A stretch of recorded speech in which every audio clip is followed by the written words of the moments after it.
Si treballes amb Moodle i tens uns alumnes que s'han d'examinar, per exemple, d'algun tipus de prova oral o que han de fer una exposició a través de les aules virtuals de la universitat, pots assignar-los diversos espais, diversos horaris, perquè ells elegisquen i eixe dia només ells tinguin accessible l'aula virtual. Com es fa això? Doncs s'activa l'edició en Moodle i quan ja hem activat l'edició creem grups. I ara el que farem és crear uns grups. Així tenim examen 1, examen 2, doncs en crearem més, això ja els tenim creats. Crearem també l'examen 3. Es crea el grup, se li dona el nom i es guarda.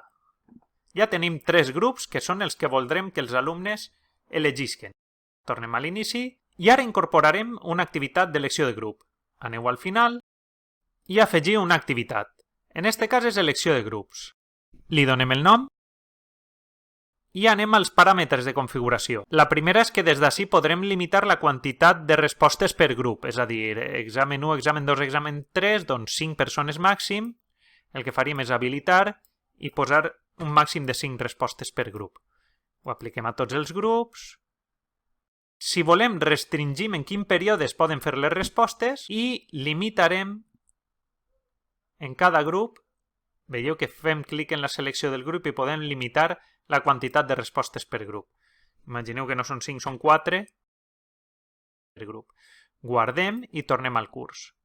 Aleshores ja tenim així una activitat, que són sessions d'examen, i els alumnes podran seleccionar aquestes 4 places que hi ha en cada un dels 3 exàmens. I ara el que farem és crear l'aula de l'examen. Venim a l'activitat i afegim una aula Big Blue Button. Nom de l'aula virtual, examen 1. I ara fem la configuració. Podem fer que es queden en la sala d'espera fins que el moderador accedisca, és a dir, fins que el profe no accedisca, ells es quedaran esperant i no podran accedir a la sala. I ara el que farem és indicar qui pot accedir a cada sala d'examen. A l'examen 1 farem restriccions d'accés, una restricció per grup. Quin grup? Doncs a la sala d'examen 1, examen 1. Guardem i ja tenim configurat que en la sala d'examen 1 només els que hagin elegit examen 1 com a opció podran accedir.